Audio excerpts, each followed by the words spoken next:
Hi masters, for you మీకోసం ఛానల్కి స్వాగతం సుస్వాగతం. ముందుగా మన జగద్గురువైన బ్రహ్మర్షి పితామహ పత్రిజీ గారికి, మన గురుమాతకి నా ఆత్మ ప్రణామాలు మాస్టర్స్. ఓకే మాస్టర్స్, ప్రతిరోజు మన ఛానల్లోని ధ్యానం, స్వాధ్యాయం, సజ్జన సాంగత్యం జరుగుతుంది మాస్టర్స్. అలాగే జూమ్ సెక్షన్లో పాల్గొన్న మాస్టర్లకి, యూట్యూబ్లో చూస్తున్న మాస్టర్లకు కూడా ధన్యవాదాలు తెలుపుకుందాం. ఓకే మాస్టర్స్, ఈరోజు మన ఛానల్కి సీనియర్ పీరియడ్ మాస్టర్ గారైన సరోజా మేడం హైదరాబాద్ నుంచి వచ్చారు. మేడం గారిని సాదరంగా ఆహ్వానించుకుందాం. ఈరోజు మేడం చెప్పబోయే టాపిక్ గురువులకి సేవ ఎలా చేయాలి. ఈ గొప్ప ఆత్మజ్ఞానం అందించడానికి మేడం గారికి వెల్కమ్ చెప్దాం మాస్టర్స్.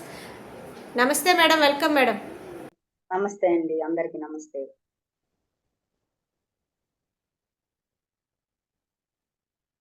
నా పేరు సరోజ, హైదరాబాద్.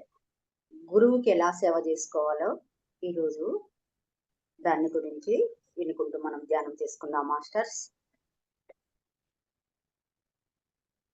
గురు బ్రహ్మ గురు విష్ణు గురు దేవో మయో సాక్షాత్ పరబ్రహ్మ తస్మై శ్రీ గురవే నమః. ఓకే. సదా నింబవృక్షస్య మూలాదివాసాత్ సుధాశ్రావిణం తిక్తమప్యప్రియంతం తరం కల్పవృక్షాదికం సాధయంతం నమామీశ్వరం సద్గురుం సాయినాథం. నమామీశ్వరం సద్గురుం సాయినాథం. జగద్గురు అయినటువంటి పితామహ పత్రిజీ గారికి, స్వర్ణమాల అమ్మకు, సాయినాథుకి, సాయినాథులకి, సమస్త గురుమండలికి, సమస్త దేవతామూర్తులకు, ధ్యాన గురువు అయినటువంటి స్వరూపారాణి గారికి, మాస్టర్స్ అందరికీ కూడా, సరిత మేడంకి, మాస్టర్స్ అందరికీ కూడా నా యొక్క ఆత్మ ప్రణామాలు, శతకోటి వందనాలు.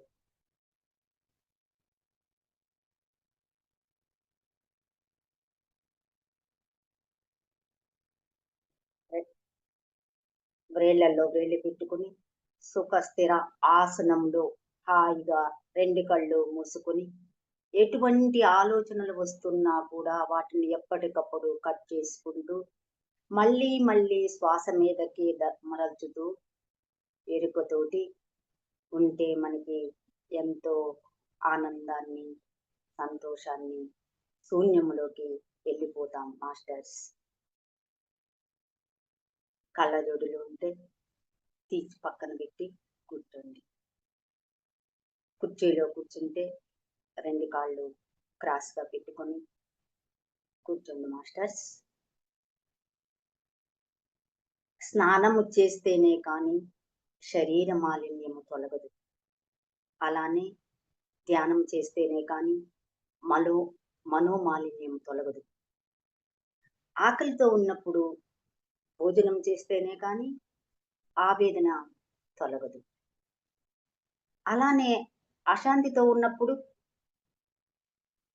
ధ్యానం చేస్తేనే కానీ ఆ యొక్క అశాంతి తొలగదు. దేవాలయం గర్భగుడిలో ప్రవేశిస్తేనే కానీ దేవతా దర్శనం కలుగదు. ఇక ధ్యానంలో నిర్వికల్ప సమాధిలో ప్రవేశిస్తేనే కానీ ఆత్మదర్శనం కలుగదు. సముద్రంలో బాగా లోతుకి వెళితేనే కానీ రత్నాలు లభించవు. అలానే ధ్యానములో ఆంతర్యంలో లోతుకి వెళితేనే కానీ జ్ఞానరత్నాలు లభించవు. అద్దంలో మన యొక్క సౌందర్య రూపాన్ని ప్రత్యక్షంగా మనం ఏ విధంగా దర్శించగలుగుతున్నామో అదే విధముగా ధ్యానములో, సమాధిలో మన యొక్క సత్య స్వరూపాన్ని ప్రత్యక్షంగా మనం దర్శించుకోవచ్చును.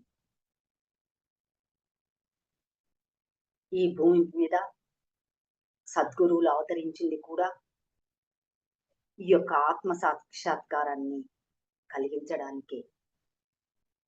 మానవుని అజ్ఞానము తొలగించి జ్ఞానం వైపు నడిపిస్తూ వెన్నంటి కాపాడి రక్షిస్తూ ఉంటాడు సద్గురు. సద్గురు యొక్క చూపు ఎలా ఉంటుంది అంటే,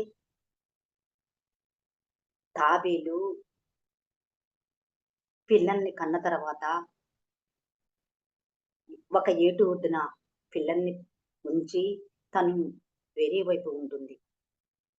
చూపుతోటే తన పిల్లల్ని పెంచుతుంది. అలానే గురువు ఒక్కసారి ఆయనకి సరెండర్ అయిపోయినామంటే, శరణాగతి అయిపోయినామంటే, ఆయనే మనల్ని చూసుకుంటాడు జన్మ జన్మలకు కూడా. ఆఖరికి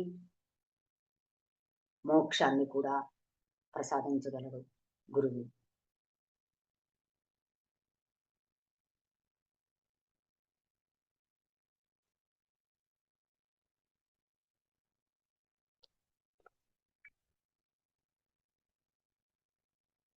ఇంకా కర్మఫలాన్ని ఎదిరించే శక్తి, నిరోధించే శక్తి కూడా ఈ సృష్టిలో ఒక్కరికే ఉన్నది.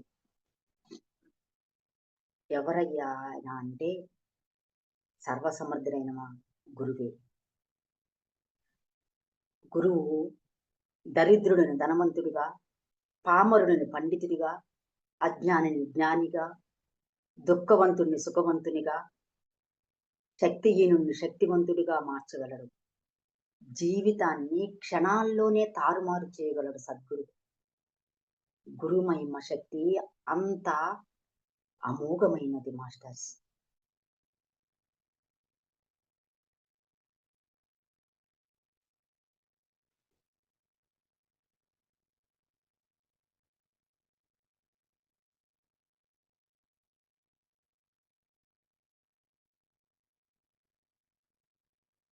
ధ్యానం అనేది మన జీవితానికి చాలా ముఖ్యమైనది.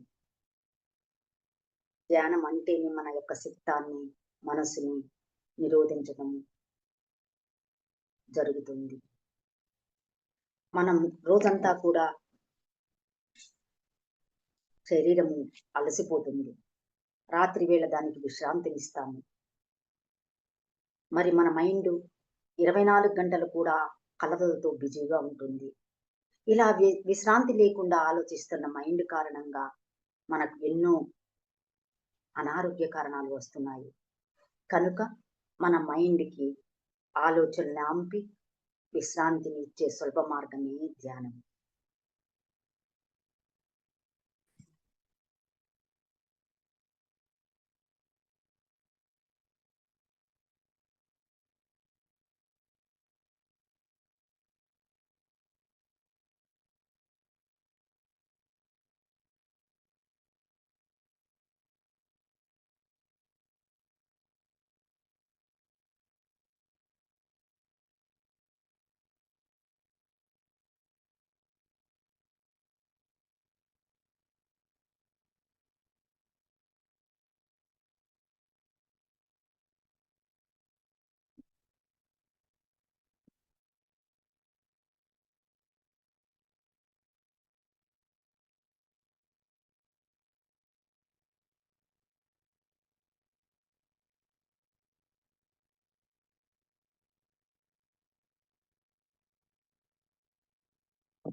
ఈ సృష్టిలో విచిత్రాల కొల్ల విచిత్రమైనది ఏమిటి అంటే, భూమి మీదనికి భగవంతుని యొక్క అవతారం రావటం. మనుషుల పుట్టిన లోకంలోని అవతార పురుషులు కూడా వస్తున్నాయి. ఇంతకంటే విచిత్రం ఇంకేం కావాలి? అవతార ఉద్దేశాలు 2 ఉన్నాయి. ఒకటి దైవం మనిషిలోకి రావటం. రెండవది మనిషి దైవం చైతన్యంలోకి ఎదగటం. మద్భావమాగతః అని తన చుట్టూ ఉన్న వాళ్ళను తనలాగే మారేటట్లు చేయటమే అవతారం యొక్క ముఖ్య ఉద్దేశం. దీన్ని గురించి భగవద్గీత 4వ అధ్యాయంలో విపులంగా చెప్పబడింది కూడా. కేవలం దుష్ట శిక్షణ, శిష్ట రక్షణ కోసమే అయితే అవతారం రావాల్సిన పనే లేదు. ఆ పని ఏ రాజో, ఏ ఋషో, ఏ శక్తివంతుడో ఎవరో ఒకళ్ళు చేస్తాడు. కానీ మనిషిని దైవంగా మార్చే పని మాత్రం ఒక్క అవతార పురుషుడికి మాత్రమే చేతనవుతుంది. అవతార పురుషుల యొక్క జన్మ కర్మలు 2 దివ్యంగా ఉంటాయి. వాళ్ళు మానుష్యం తనుమాశ్రితం అన్నట్లు ఉంటారు. అంటే వాళ్ళు ఆత్మకు లోబడి జీవిస్తూ ఉంటారు. తక్కిన వాళ్ళు ప్రకృతికి లోబడి జీవిస్తూ ఉంటారు. అవతార పురుషుడికి తానెవరో తెలుసు. తక్కిన వాళ్ళకి అది తెలియదు. అక్కడ మాయ వాళ్ళ చేతుల్లో ఉంటే, ఇక్కడ మాయ చేతుల్లో వీళ్ళు ఉంటారు. దేహమే తానని భావిస్తూ ఉంటారు. జనన మరణ చక్రంలో చిక్కుకొని భ్రమిస్తూ ఉంటారు. ఇట్లా కాకుండా ఉండాలి అంటే మనిషి మాయా మరణాన్ని ఛేదించాలి. మనిషి పరమాత్మ అనే శక్తితో తయారైన నాణ్యమే. అయితే ఏం లాభం? మాయ తన ముద్ర వేసి చలామణిలోకి తీసుకువచ్చింది. ఆ మాయను తొలగించుకోవడానికి, తానెవరైంది కూడా తెలుసుకోవడానికి ఒక బోధకుడంటూ కావాలి ప్రతి మనిషికి. తప్పదు. అతడే ఎవరు? గురువు.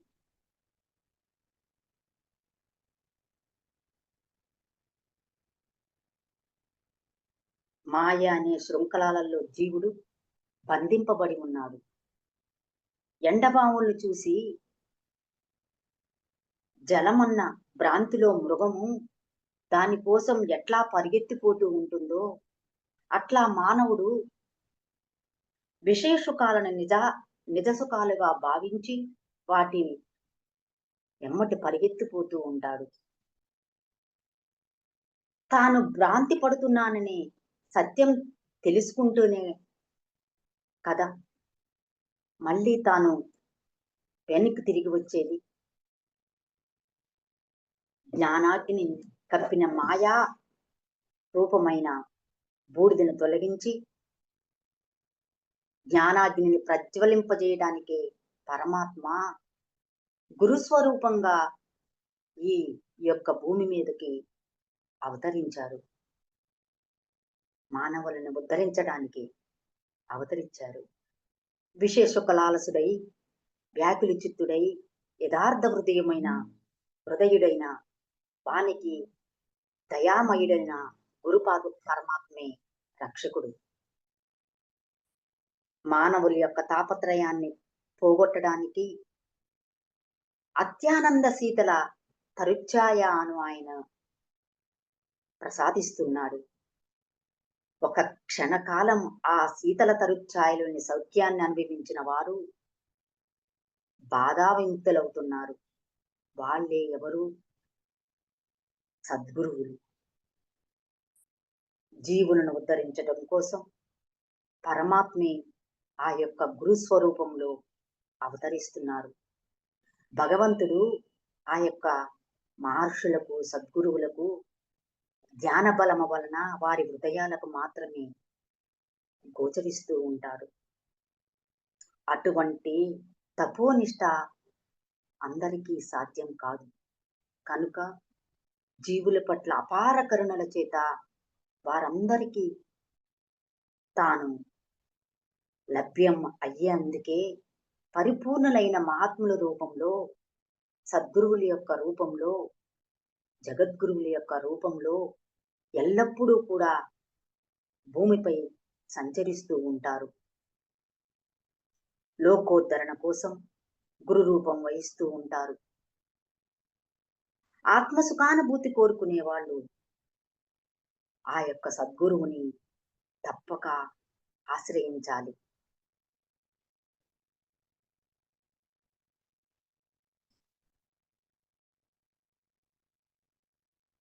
అయితే ఆ గురువుని దర్శించడం ఎలా?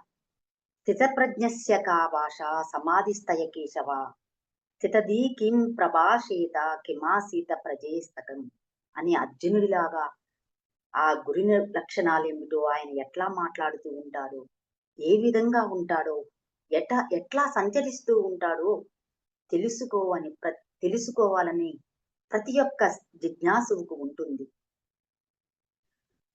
దత్తాత్రేయ స్వామిని చూసి సాంస్కృతిక మహర్షి అడిగారంట. ఏమని అంటే, మీరు అవధూత అంటున్నారు. మరి గుర్తుపడడం ఎట్లా స్వామి?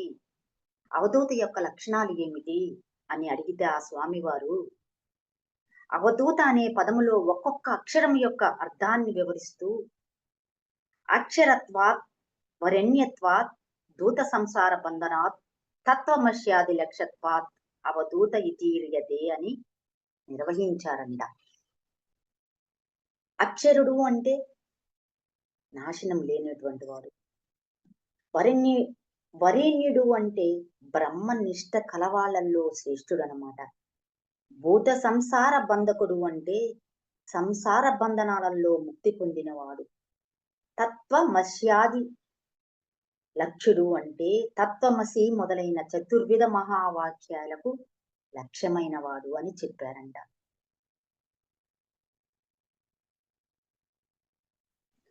ఈ యొక్క 4 లక్షణాల కలవాడు అవధూత అని దత్తప్రభు వివరించిన తరువాత సాంకృతిక అవధూత అంటే ఎవరో అర్థమైంది. అట్లాగే గురువు అని మనం అనుకోవటమే కాని గురువు అనేవాడు ఎట్లా ఉంటాడో తెలిస్తేనే కదా. అందుకనే మనం ఆశ్రయించేది, సేవించేది. అందుకని ఆ విషయం ఇంకా స్పష్టంగా తెలియాలి అంటే ప్రతినిత్యం ధ్యానము చేయాలి. మనము పవిత్రులం అయితేనే కదా మనకు అన్నీ తెలిసేది. ఒక యొక్క గురువు యొక్క సేవ దొరకటము అంటే మామూలు విషయం కాదు. ఎన్నో జన్మల పుణ్యం ఉంటేనే గురువు యొక్క సేవ దొరుకుతుంది. దానికి తోడుగా మహనీయుల యొక్క బుక్స్, మహాత్ముల యొక్క సాంగత్యంతో మనము ప్రతినిత్యము కూడా జీవించాలి. ఇంకా గురువు అనేవాడు మేఘము వంటివాడు. తన కరుణామృతాన్ని ఆయన అంతటా వర్షిస్తూ ఉంటాడు. నీరు పల్లానికే ప్రవహించినట్లు గురుభక్తి కలిగిన వానికే గురువు యొక్క అనుగ్రహం లభిస్తుంది.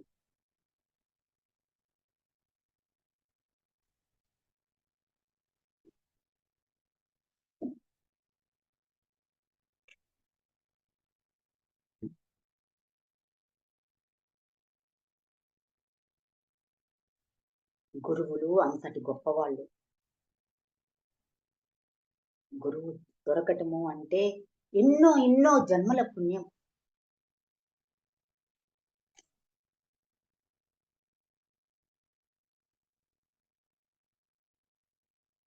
సద్గురుదేవుని సేవలు చేసిట చింతలు అన్నీ తొలగినవి. గురుదేవునిపై నమ్మికయుంటే మధురానందమే కలిగినది. మనకు అమితానందమే దొరికినది. సద్గురుదేవుని సేవలు చేసితే చింతలు అన్నీ తొలగినవి. గురుదేవునిపై నమ్మికయుంటే మధురానందమే కలిగినది. మనకు అమితానందమే దొరికినది. గురు భావనయే హృదయము నింపి సద్గురు పూజలు చేయుచు ఉంటే, గురు భావనయే హృదయము నింపి సద్గురు పూజలు చేయుచు ఉంటే, ఆనందముతో నా మనసెంతో పరవశమవుతూ ఉన్నది, పరవశమవుతూ ఉన్నది.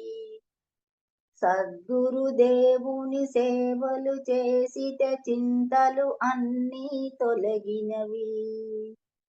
గురుదేవునిపై నమ్మిక ఉంటే మధురానందమే కలిగినది. మనకు అమితానందమే దొరికినది. మనసును ఒక పుష్పం చేసి నీ పదములపైనే అర్పించి, మనసును ఒక పుష్పము చేసి నీ పదములపైనే అర్పించి, అరిషడ్వర్గములను దాటుట కంటే సాధన ఇంకేమున్నది, సాధించనిదేమున్నది. సద్గురుదేవుని సేవలు చేసితే చింతలు అన్నీ తొలగినవి. గురుదేవునిపై నమ్మికయుంటే మధురానందమే కలిగినది, మనకు అమితానందమే దొరికినది. కన్నుల మధ్యన జ్యోతిని చూపిన సద్గురుదేవుల మనసున ఉంటే నిర్మలమైన పావనయే అణువణువు అలరిస్తూ ఉంటే ఆనందంతో పులకరిస్తూ ఉన్నది, ఆనందంతో పులకరిస్తూ ఉన్నది. సద్గురుదేవుని సేవలు చేసితే చింతలు అన్నీ తొలగినవి. మనది టాపిక్ అదే కదా. చెప్పండి.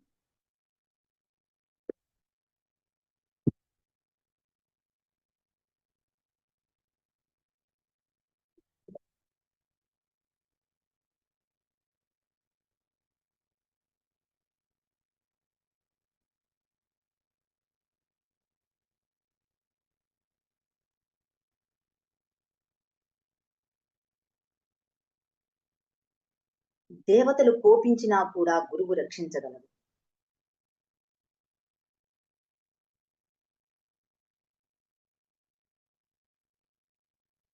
మొదట పరమాత్మ అటేటువంటి వాడు ఒక్కడే ఉన్నాడు. ఆయన నేను అనేకమౌదునుగాక అనుకొని ఈ చరాచర విశ్వమయ్యాడు. జీవులను ఉద్ధరించటానికి ఆయన సద్గురువుగా అవతరిస్తూ ఉంటాడు. శిష్యునికి తత్వజ్ఞానం కలిగించటం వలన, అజ్ఞానము రక్షించటం వలన సృష్టి స్థితి లయలకు కారకమైన త్రిమూర్తి స్వరూపమయ్యాడు.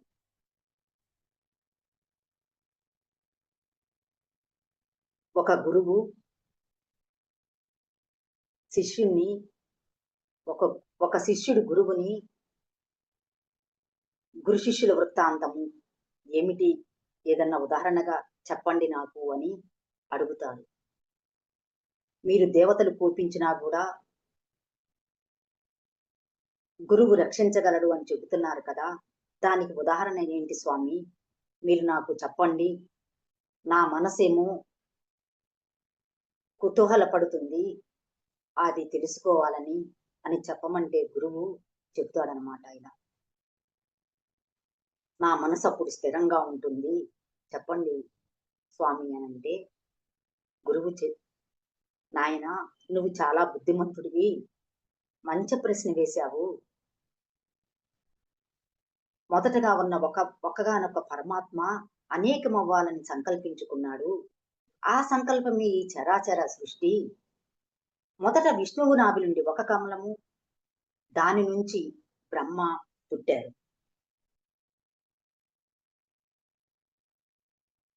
ఆయన విష్ణువు యొక్క ఆజ్ఞను అనుసరించి వేదాలలో వివరించబడిన రీతిని విశ్వాన్ని సృష్టించాడు. ఆయన మొదట బ్రహ్మనిష్ఠులైన సనత్ కుమార సనత్ జాతులను, ఆ తరువాత ప్రజాపతులను, ఆ తరువాత ముల్లోకాలను సృష్టించాడు. ముందుగా యుగాలైన 4లో కృతయుగాన్ని ముందుగా పిలిచి భూలోకంలో 17,28,000 సంవత్సరాలు నీ యొక్క ధర్మాన్ని వర్తించమని ఆదేశించాడు. కృతయుగము యజ్ఞోపవేతము మొదలైన ఆభరణాలు ధరించి ఉంటుంది. జ్ఞానము వైరాగ్యం ఈ యొక్క కృతయుగం యొక్క లక్షణాలు. ఆ యొక్క తరువాత త్రేతాయుగాన్ని పిలిచి భూమిపైన 12,96,000 సంవత్సరాల ధర్మాన్ని ప్రవర్తింపజేయమని ఆదేశించాడు. ఈ యొక్క త్రేతాయుగము దృఢమైన శరీరము కలిగి చేతిలో కమండలం ధరించి ఉంటుంది. అందుకే ఈ యుగములో అందరూ కూడా శాస్త్రాలను ఎరిగి యజ్ఞయాగాదులను అనుష్ఠించారు. ఆ తర్వాత ఇంకా ద్వాపర యుగాన్ని పిలిచి భూమిపై 8 లక్షలే 64,000 సంవత్సరాలు తన ధర్మాన్ని ప్రవర్తింపజేయమని ఆదేశించాడు. ఆ ఆ యొక్క ద్వాపర యుగము ఖడ్గము, మంచముగూడు, ధనుర్బాణాలు ధరించి ఉంటుంది. అందుకనే ద్వాపర యుగంలో శాంతి, ఉగ్రత్వము, దయ, కాఠిన్యము మిశ్రమైనటువంటి భావాలతో మానవుడు జీవించారు. ఇక తర్వాత కలిపురుషుని పిలిచాడు బ్రహ్మ. ఈ యొక్క కలిపురుషుడు మలినుడు. అంటే ఆయనకు తగవలంటే ఎంతో ఇష్టం. కలి అంటేనే తగవు అని అర్థం. ఇతడు తన ఎడమ చేతిలో మర్మావయవాన్ని, కుడి చేతిలో నాలికను పట్టుకొని ఆనందంతో గంతులు వేస్తూ వచ్చాడు. బ్రహ్మ అతన్ని చూసి నవ్వి, అతని యొక్క విశిష్టత చేష్టకు అర్థమేమిటి అని, విశిష్ట వికృతమైన చేష్టకు అర్థమేమిటని అడిగాడు కలి. కలి, నేను మానవులందరినీ కూడా కాములకు గాను బానిసలు గాని చేసుకుని వారు ఉత్తమగతిని పొందకుండా చేస్తాను. అదే నా యొక్క చేష్టకు అర్థమని కలి చెప్పాడు. అప్పుడు బ్రహ్మ 4,32,000 సంవత్సరాలు భూలోకానికి వెళ్ళి తన ధర్మాన్ని ప్రవర్తింపజేయమని ఆదేశించాడు. అప్పుడు కలిపురుషుడు భయంతో వణికిపోతూ, స్వామి, నేనేమో నిద్ర, కలహాలు, సోమర్తనము ఇష్టపడేవాడిని. కొంగ జపం చేసే సన్యాసులు, స్త్రీలను మాయమాటలతో నమ్మించి మోసం చేసేవారు నాకెంతో ఇష్టమైన వాళ్ళు. ఎందరో ధర్మపరులున్న భూలోకానికి వెళ్ళి నేనెలా నా ధర్మాన్ని ప్రవర్తింపజేయగలను అని అడిగాడు. అప్పుడు బ్రహ్మ, ఓ కలి, శివకేశవులు ఒక్కరే అని తలచి పూజించేటటువంటి వారిని, తల్లి, తండ్రి, గురువు, దైవమును గౌరవంతో చూచేటటువంటి వారిని, భక్తితో స్వధర్మాన్ని ఆచరించేటటువంటి వారిని నువ్వు ఏమీ చేయలేవు. అట్లుగాక మిగతా వారందరూ కూడా నీ వశమవుతారు. ముఖ్యంగా గురు సేవలో నిమగ్నమైనటువంటి వారిని మాత్రము నువ్వు ఏమీ చేయలేవు అని చెప్పాడు. అప్పుడు కలిపురుషుడు, గురువుల గురించి ప్రత్యేకంగా చెబుతున్నారే అని మళ్ళీ అడిగి, దానికి ఉదాహరణ మళ్ళీ చెప్పండి స్వామి అని అడిగితే, గురువే పరబ్రహ్మ స్వరూపము. గురువు యొక్క కృపాదృష్టితోనే సకల విఘ్నాలు కూడా నివారించబడతాయి. అందుకు తార్కాణంగా ఒక కథ ఉన్నది గురువుది అని బ్రహ్మ చెబుతాడు.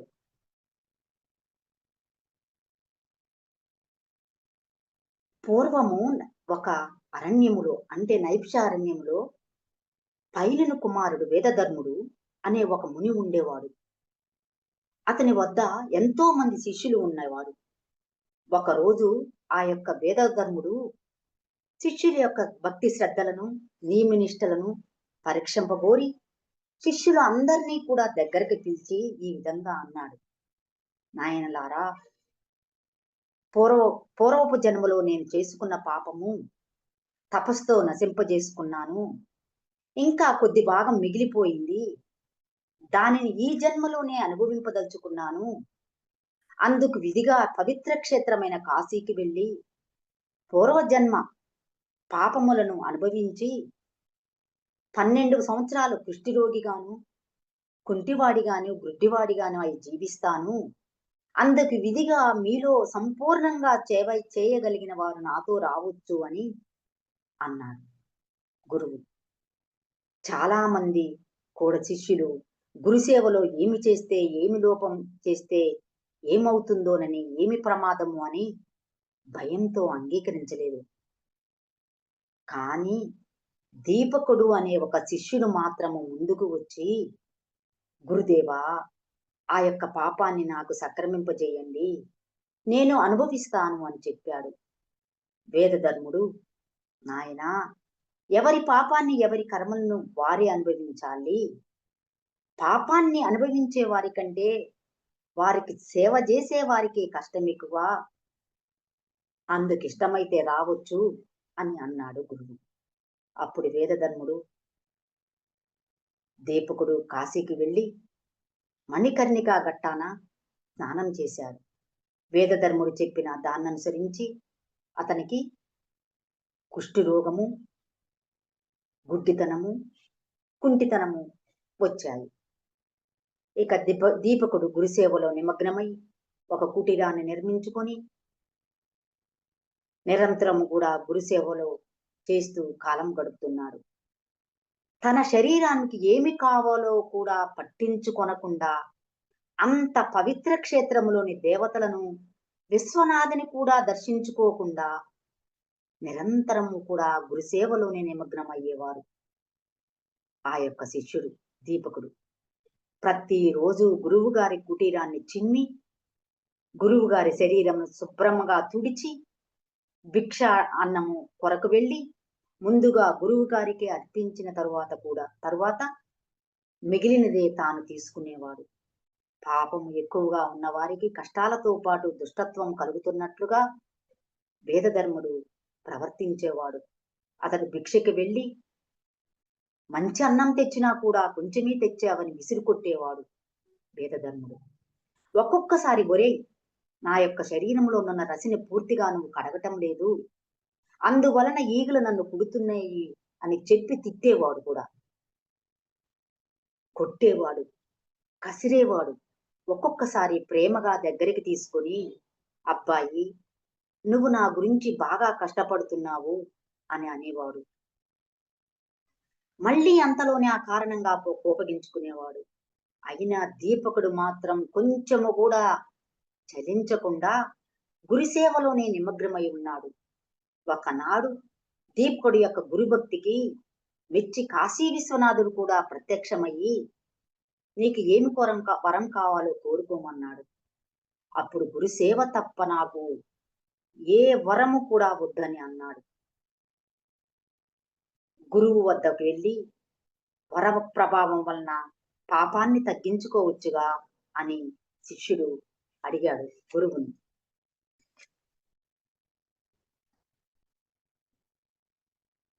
అప్పుడు వేదధర్ముడు, వరప్రభావం వలన ఈ జన్మలో నశింపి చేసుకున్నట్లయితే వచ్చే జన్మలో అనుభవించవలసి ఉంటుంది. నా యొక్క సేవ నీకు అంత కష్టమైతే నీవు వెళ్ళిపో దీపక అని అన్నాడు. కానీ దీపకుడు చలించలేదు. కాశీ విశ్వనాథుని వద్దకు వెళ్ళి, వరం వద్దు అన్నాకు, మీరు వరం ఇస్తానన్న వరం నాకు వద్దు అని చెప్పాడు. విశ్వనాథుడు ఆశ్చర్యంతో నిర్వాణ మండపంలోని దేవతల వద్దకు తీసుకెళ్లి వాళ్ళ యొక్క సమక్షంలో వెళ్ళి జరిగినదంతా విష్ణుమూర్తికి చెప్పాడు విశ్వనాథుడు. విష్ణుమూర్తి కూడా దీపకుని యొక్క గురుభక్తికి పరీక్షించుట కొరకు ప్రత్యక్షమై వరం కోరుకోమన్నాడు విష్ణుమూర్తి.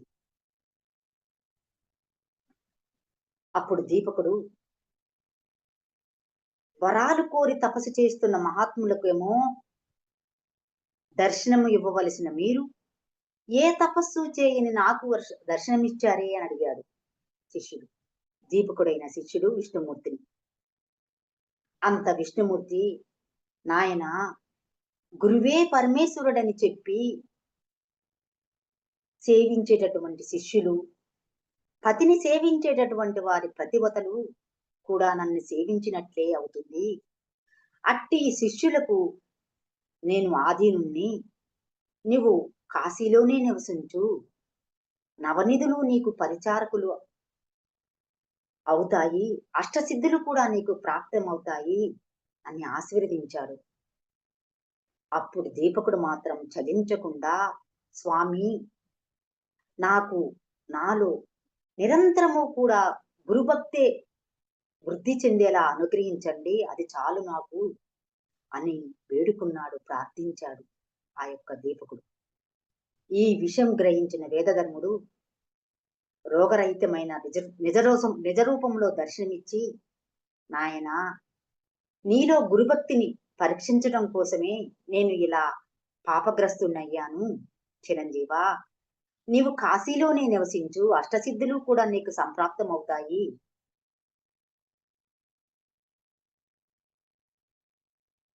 భక్తితో నీ యొక్క నామస్మరణ చేసేవారికి ఈ కథను గుర్తు తెచ్చుకున్నా కూడా భక్తులలో గురుభక్తి దృఢమవుతుంది అని చెప్పి సంపూర్ణంగా అనుగ్రహించాడు. అందుకని నిరంతరము గురుస్మరణ చేసుకుంటూ గురువు యొక్క భక్తితో మనము కూడా నిరంతరము ధ్యానం చేసుకుంటూ జీవించుదాం మాస్టర్స్.